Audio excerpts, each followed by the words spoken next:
కొత్త బావి అపార్థం. పక్షుల గ్రామంలో వేసవికాలం బాగా పెరిగింది. గ్రామంలోని అందరూ నీటి కోసం చాలా కష్టపడుతున్నారు. పొలాలకు నీరు పెట్టడం, ఇంటి అవసరాల కోసం బావి దగ్గరికి వెళ్లడం అందరికీ ఒక పెద్ద యుద్ధంలా మారింది. గ్రామం మధ్యలో ఉన్న ఒకే ఒక పెద్ద బావిని అందరూ పంచుకుంటున్నారు. కానీ ఆ బావిలో నీరు కూడా రోజురోజుకు తగ్గిపోతుంది. ఒకరోజు ఉదయం తుని పిచ్చుక, చోటు చిలుక, లూసీ పావురం, కుహుబాతు నీళ్ల కోసం ఆ బావి దగ్గర కలుసుకున్నారు. తుని పిచ్చుక బకెట్ను బావిలోకి విసురుతూ, అమ్మో, ఈరోజు నీళ్లు పట్టుకోవడం ఎంత కష్టంగా ఉందో. సగం రోజు ఇక్కడే గడుస్తుంది. అవును తుని, మా షాపు పని కూడా ఆగిపోతుంది. ఈ ఎండకు నీళ్లు లేకపోతే ఎలా? కరెంటు కూడా సరిగ్గా ఉండట్లేదు. ఈ బావిలో నీళ్లు కూడా ఇంకిపోతున్నట్లున్నాయి. మొన్నటి కంటే ఈ రోజు చాలా లోతుగా వెళ్లి పట్టుకోవాల్సి వచ్చింది. ఈ కష్టాన్ని చూస్తుంటే ఏడుపొస్తుంది. అవును లూసీ, నేను కుండలు చేయడానికి నీళ్లు పట్టుకోవాలి. కానీ ఇక్కడ చూస్తే ఎంత కష్టంగా ఉంది. నీళ్ళెంత తీసినా కుండలు నిండట్లేదు. అందరూ ఒకేసారి వాడుతుంటే నీరెంతని ఉంటుంది. మనమందరం కలిసి ఈ సమస్యకు ఏదైనా పరిష్కారం ఆలోచించుకోవాలి. ఆలోచించడానికి ఏముంది? వానలు పడితేనే సమస్య తీరుతుంది. మనం మాత్రం ఏం చేస్తాం? నదికి వెళ్లాలన్నా చాలా దూరం కదా.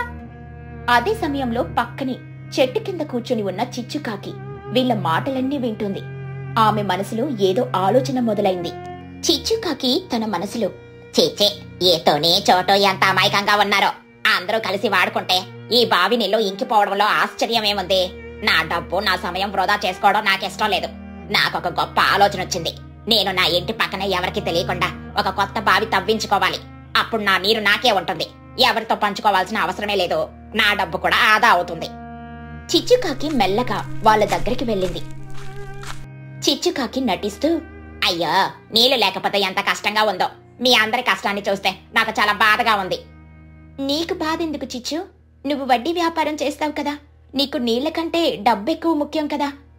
చిచ్చుకాకి నవ్వుతూ, అలా అనకలేతనే, నాకు నా కొడుకు చిన్న ఆరోగ్యం ముఖ్యం కదా. అందుకే ఈ నీటి కష్టానికి నేనేదైనా చెయ్యాలని అనుకుంటున్నాను. ఈ రోజు నేను ఏదో ఒక మంచి పని చేస్తాను.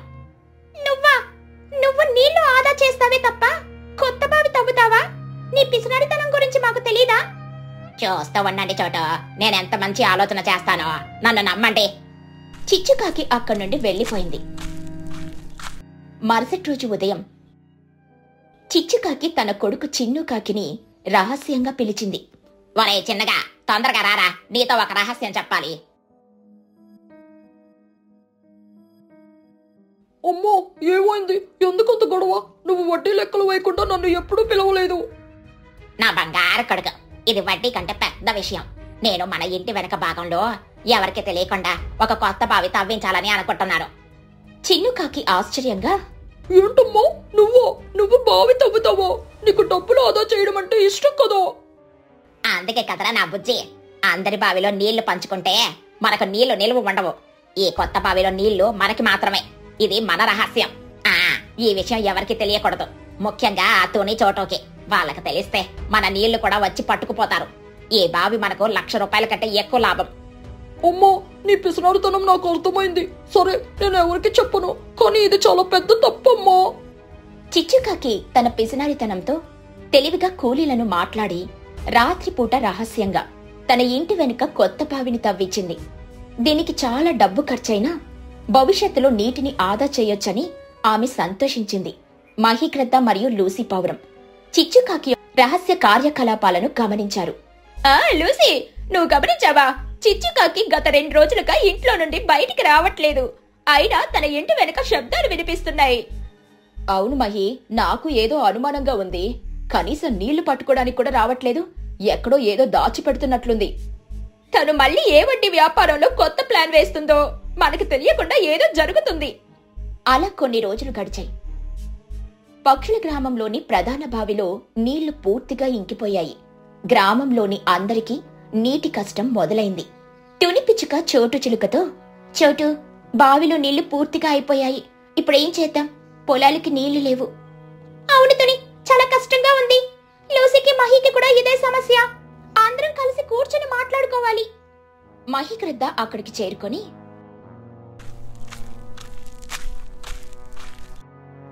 అవును, ఇలా ఉంటే మన గ్రామం మొత్తం ఎండిపోతుంది. మనం ఎంత చేయగలమో ఆలోచించాలి. నేను కుండలు తయారు చేస్తాను. ఈ నీటి కష్టం చూస్తుంటే నాకు కూడా బాధగా ఉంది. మనమందరం కలిసి నది దగ్గరికి వెళ్లి నీళ్లు తెచ్చుకోవడానికి మార్గం ఆలోచిద్దాం. అందరూ అలా మాట్లాడుకుంటున్న సమయంలో చిచ్చుకాకి ప్రశాంతంగా తన కుమారుడు చిన్నుకాకితో ఇంటి లోపల కూర్చుని తన కొత్త బావి నీటితో స్నానం చేస్తోంది. అమ్మో, నీళ్లు చాలా చల్లగా శుభ్రంగా ఉన్నాయి. మన కొత్త బావి ఎంత బాగుందో. అవునరా చిన్నగా, నా తెలివి చూసావా? ఇప్పుడు అతని చోటు ఎంత కష్టపడుతున్నారో. మనకు మాత్రం చింతే లేదు. అమ్మో, అందరూ కష్టపడుతుంటే మనం ఒక్కరమే ఇలా ఉండడం నాకు కొంచెం బాధగా ఉంది. చిచ్చుకాకి కోపంగా, ఏ చిన్న, ఆ అమాయకప్పు మాటలు మాట్లాడకో. మన కష్టానికి మనం అనుభవిస్తున్నాం. ఈ నీరు నా డబ్బుతో వచ్చింది. నా నీరు నాదే. అదే రోజు సాయంత్రం తుని పిచ్చుక కూతురు పుచ్చి పిచ్చుక, చోటు చిలుక కొడుకు బన్ను చిలుక ఇద్దరూ ఆటలాడుకుంటూ చిచ్చుకాకి ఇంటి దగ్గరికి వచ్చారు. ఒరే చిలుక, మీ అమ్మ చేసిన కజ్జికాయలు మాకు కూడా ఇవ్వు. కజ్జికాయలా? మా అమ్మ పిసినారి అని నీకు తెలుసు కదా, అయినా ఎందుకు అడుగుతావు? ఏ చిన్న, నువ్వు మరేనా? మీ అమ్మ ఇప్పుడు చాలా సంతోషంగా ఉందని మా అమ్మ చెప్పింది. అంత సంతోషంగా ఉంటే కొన్ని కజ్జికాయలు ఇస్తుంది కదా. అవునా చిన్నక, మా అమ్మ కూడా నీళ్ళ కోసం చాలా కష్టపడుతోంది. నువ్వు మా అమ్మకు కొంచెం నీళ్ళు ఇవ్వగలవా? చిన్నుకాకి సంశయంగా, నీళ్ళు? మా ఇంట్లో ఉన్న నీళ్లు మనకు కూడా సరిపోవు బుజ్జి. ఒరే చిన్నుగా, నువ్వు మరీ అబద్ధాలు చెప్తున్నావు. నువ్వు మీ అమ్మ ఇప్పుడే స్నానం చేసి వచ్చారు. మీ ఇంటి చుట్టూ మట్టి కూడా తడిగా ఉంది. ఎక్కడి నుండి తెచ్చారు అన్ని నీళ్లు? చిన్నుకాకి కంగారుగా, ఓ ఓ అది వర్షం నీళ్లు. ఏయ్, ఈ ఊర్లో వర్షం ఎప్పుడు పడింది? చిన్ను, నువ్వేదో దాస్తున్నావు. బుజ్జి పిచ్చుక బన్ను చిలుక ఇద్దరు అనుమానంగా చిచ్చుకాకి ఇంటి చుట్టూ వెతకడం మొదలుపెట్టారు. చివరకు చిచ్చుకాకి రహస్యంగా తవ్వించిన కొత్త బావి జాడను కనుక్కున్నారు. బన్ను చిలుక, బుజ్జే చూడు, ఇక్కడ కొత్త బావుంది. అందుకే వీళ్ళెవరికి చెప్పలేదు. అమ్మో, చిచ్చు ఆంటీ ఎంత పిసినారుతో. అందరూ నీళ్ళ కోసం కష్టపడుతుంటే ఆమె బావి తవ్వుకొని దాచుకుందా. అలా ఇద్దరు పిల్లలు వెంటనే పరిగెత్తుకుంటూ వెళ్లి తమ తల్లులకు ఈ విషయం చెప్పారు. అమ్మా, అమ్మా, చిచ్చు ఆంటీ కొత్త బావి తవ్వింది, కానీ మనకు చెప్పలేదు. తుని పిచ్చుక ఆశ్చర్యంగా, ఏంటి పుచ్చి, నిజం చెప్తున్నావా? అవునా అంటే మేం చూసాం. ఆ బావి నీళ్లతోనే వాళ్ళు స్నానం చేశారు. అమ్మో చిచ్చు, ఎంత పిసినారి దానివే. అందరి కష్టం చూసి ఒక్కదానివే దాచుకున్నావా? తుని పిచ్చుక, చోటు చిలుక, లూసీ పావురం, మహీగ్రద్ద ఇంకా కుహుబాతు అందరూ కలిసి చిచ్చుకాకి ఇంటి దగ్గరికి కోపంగా వెళ్లారు. చిచ్చు, నువ్వెంత గొప్ప పని చేశావో చూశావు. కొత్త బావి తవ్వి ఊరి జనానికి ఒక్క మాట కూడా చెప్పలేదా? చిచ్చుకాకి కంగారుగా, అదేం లేదు మహి. ఆ బావి నేను నా కొడుకు కోసం తవ్వించాను. నా డబ్బుతో తవ్వించాను. నీ డబ్బుతో తవ్వించావు సరే, కాని మనమందరం ఒకే గ్రామంలో ఉన్నాం కదా చిచ్చు. ఆ బావిలో నీళ్లు కూడా మన భూమిలోనివే కదా. నువ్వు నమ్మకాన్ని అమ్మేశావు చిచ్చు. చిచ్చు, నువ్వు ఎప్పుడూ ఇలాగే ఉంటావు. అందరూ కష్టపడుతుంటే నువ్వు మాత్రం స్వార్థంగా వ్యవహరించావు. అవును చిచ్చు, నీకు ఈ నీటి కష్టం గురించి తెలుసు కదా. మాతో కలిసుంటే ఆ బావిని అందరం పంచుకునే వాళ్ళం. నీ పిచ్చినారితనం ఈ రోజు నమ్మకాన్ని పగలగొట్టింది. పంచుకోవడమా? పంచుకుంటేనే కదా. ఆ పాత బావి నీళ్లు ఇంకిపోయాయి. నేను నా నీటిని ఆదా చేసుకుంటాను. ఆదా చేయడం కాదు చిచ్చు, నువ్వు నీ చుట్టూ ఉన్న మనుషుల ప్రేమను కోల్పోయావు. ఇప్పుడు ఈ బావి నీకు ఎంత సంతోషాన్ని ఇస్తుంది? చిచ్చు, నువ్వు బాగా ఆలోచించు. ఈ బావి నీకు నీళ్ళిస్తుంది, కానీ నీకు ఆపదొస్తే ఎవరు సహాయం చేస్తారు? నువ్వు ఈ రోజు మమ్మల్ని నమ్మకుండా నీళ్లని దాచుకున్నావు. రేపు నీ పొలం ఎండిపోతే ఎవరు సహాయం చేస్తారు? చిచ్చుకాకి ఆ మాటలు గుచ్చుకున్నాయి. ఆమె కొద్దిగా ఆలోచనలో పడింది. చిచ్చుకాకి తన మనసులో, నిజమే కదా, నా కొడుకు చిన్న కూడా బాధపడ్డాడు. నేను కేవలం నీళ్ల గురించి ఆలోచించాను, కానీ వీళ్ళ ప్రేమ గురించి, నమ్మకం గురించి ఆలోచించలేదు. అప్పుడే వారి సంభాషణ విన్న చిన్నుకాకి ముందుకొచ్చాడు. అమ్మో, నన్ను క్షమించు. నేను మామలకు, ఆంటీలకు ఈ విషయం చెప్పలేదు. కానీ నువ్వు బావి తవ్వించాక నేను కూడా నీళ్లు దాచుకుంటే బాగుంటుందని అనుకున్నాను. కానీ ఇప్పుడు బుజ్జి పన్ను నన్ను నమ్మడం మానేశారు. నీళ్ల కంటే నాకు వాళ్ళ ఫ్రెండ్షిప్ ముఖ్యం. చూడు చిచ్చు, నీ కొడుకు కూడా నీలాగే ఆలోచించలేదు. ప్రేమను, స్నేహాన్ని దాచుకోలేం చిచ్చు.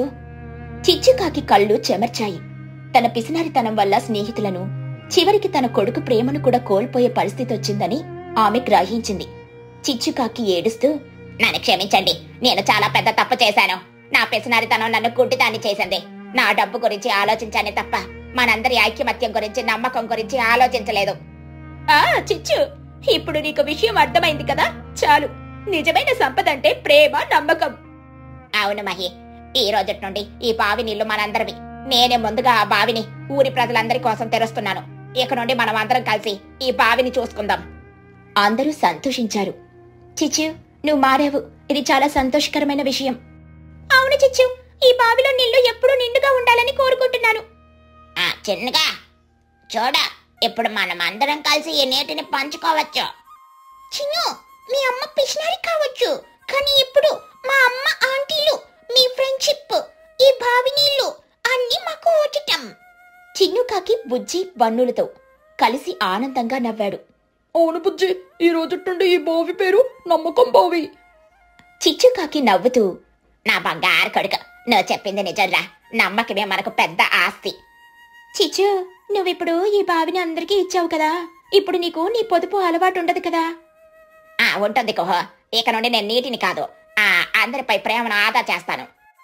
అలా అందరూ ఆనందంగా నీళ్లు పట్టుకుని తమ పనులకు వెళ్లిపోయారు.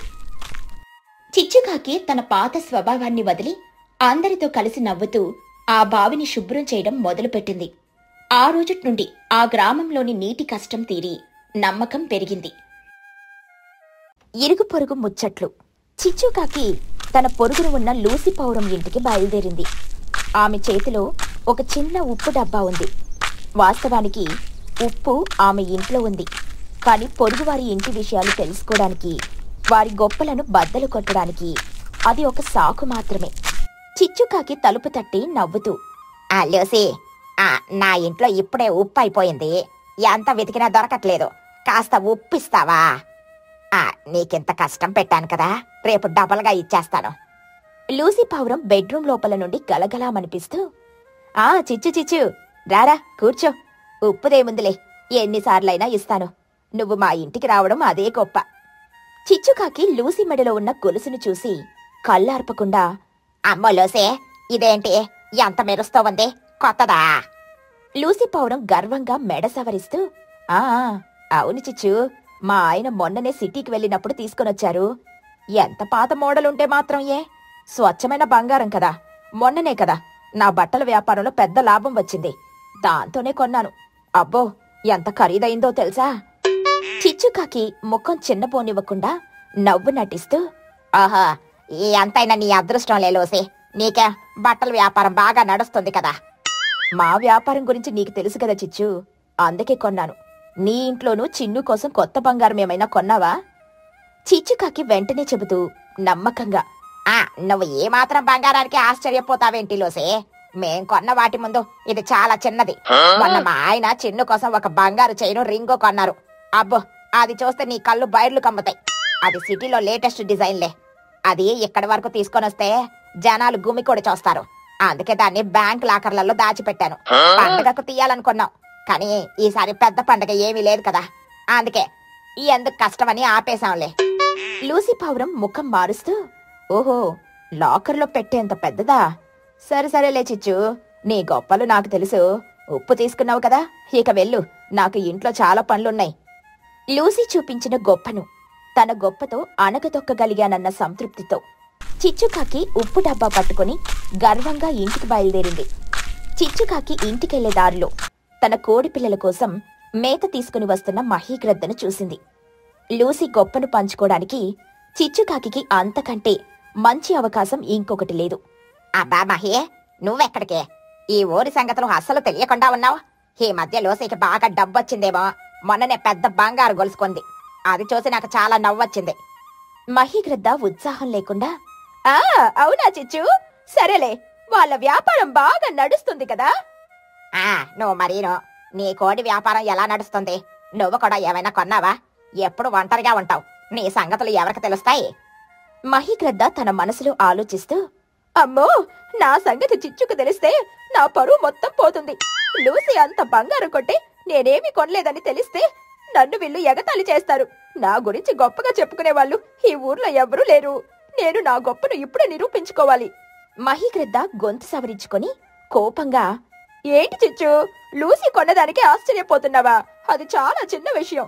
నేను గత నెలలో సిటీకి వెళ్ళినప్పుడు లూసీ కొన్నదానికంటే 5 రెట్లు ఎక్కువ బంగారం కొన్నాను. కాకపోతే దానిని ఎప్పుడు మెడలో వేసుకుని తిరగను. అది నా భవిష్యత్తు అవసరాల కోసం కొన్నాను. నువ్వు పల్లెటూరులో ఉండి ఈ మాత్రం దానికి ఆశ్చర్యపోకు. నా గొప్పలు నీకే తెలుసు. చిచ్చుకాకి ఆశ్చర్యంగా, అమ్మా 5 రెట్లా? నిజంగానా? అవును చిచ్చు, నా మాట నమ్ము. నాకు చాలా పనుంది, నాకు తీరిక లేదు. నేను వెళ్తున్నాను. నువ్వు మాత్రం ఇంకెప్పుడు ఈ చిన్న చిన్న విషయాలు చెప్పి నా సమయం వృధా చెయ్యకు. మహిగ్రద్ద తన అబద్ధం తెలిసిపోతుందేమోనని భయపడి చిచ్చుకాకి మాట కూడా పూర్తి చెయ్యనివ్వకుండా అక్కడి నుండి వేగంగా వెళ్లిపోయింది.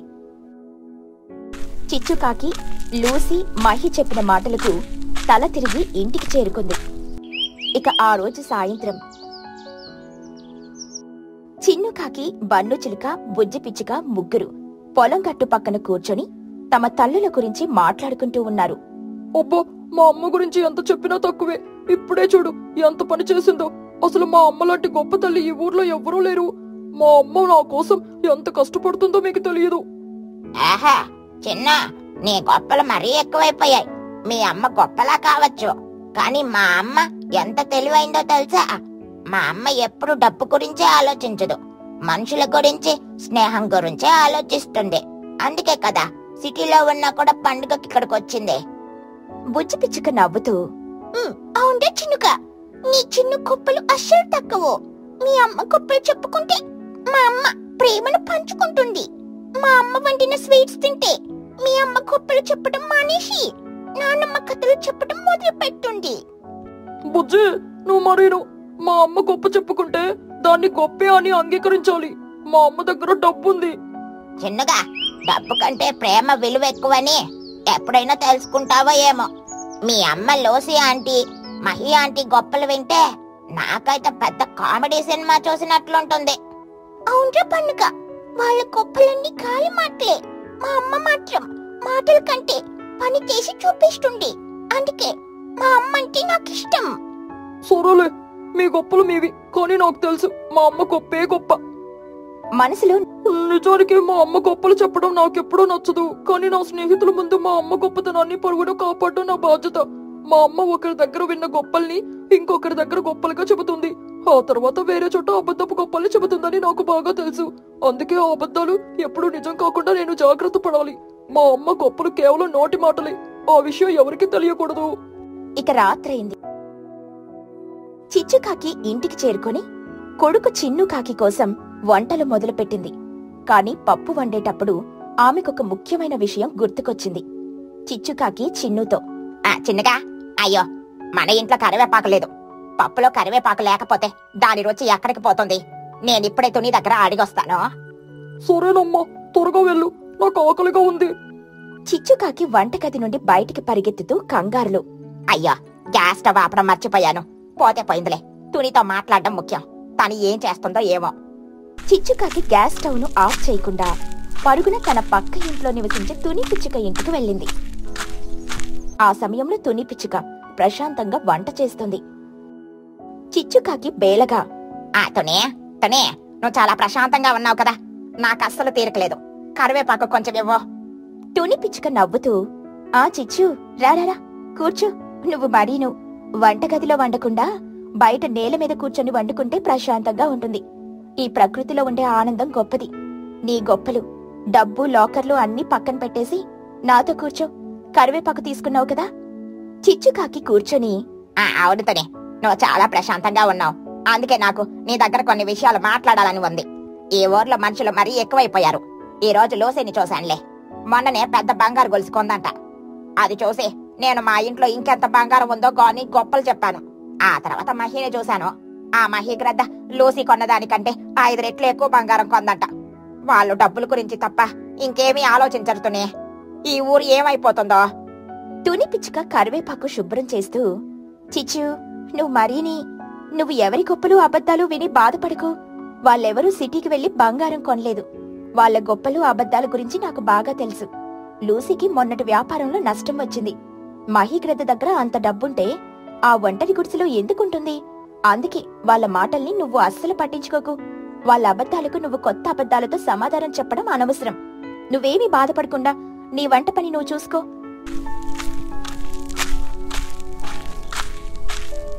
అబ్బో చిచ్చు, నువ్వు మరీ తొందరపడుతున్నావు.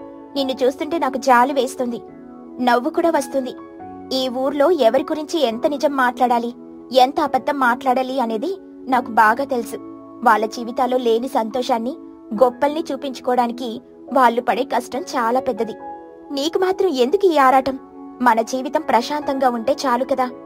నా మట్టి స్టవ్ పైన వండే ఈ వంటలో ఆ ప్రశాంతత, నిజాయితీ తప్ప ఇంకేమీ ఉండదు. ఈ ఊరి జనం గొప్పల కబుర్లు వింటూ కూర్చుంటే నీ పని ఎప్పుడూ కాదు. పరుగుల జీవితం మంచిది కాదు చిచ్చు. నిదానంగా వండుకొని ఆనందంగా తింటే అదే 10,000. అదంతా సరే కాని నువ్వు ఏం కూర వండుతున్నావో చెప్పు, నాకు మంచి వాసనొస్తుంది. చిచ్చుకాకి గబుక్కున లేచి భయపడుతూ, అమ్మతోనే నువ్వు అడిగేసరికి నాకు గుర్తొచ్చింది. నా గ్యాస్ స్టవ్. నేను వెళ్తాను. నేను గ్యాస్ ఆఫ్ చేయకుండా వచ్చానుతోనే నా పప్పు మొత్తం మాడిపోతుంది. చిచ్చుకాకి తానాపకుండా వచ్చిన గ్యాస్ స్టవ్ గురించి గుర్తు వచ్చి ఆ రాత్రి వేళ ఒక్కసారిగా పరుగు లంకించుకుంది. తుని పిచ్చుక చిచ్చుకాకి తొందరపాటు, అబద్ధాలు మరియు గొప్పల గురించి నవ్వుకుంటూ మళ్లీ ప్రశాంతంగా వంట పూర్తి చేసింది. ఈ కథలోని నీతేంటంటే, ఇతరుల అబద్ధపు గొప్పలకు మనం సమాధానం చెప్పనవసరం లేదు.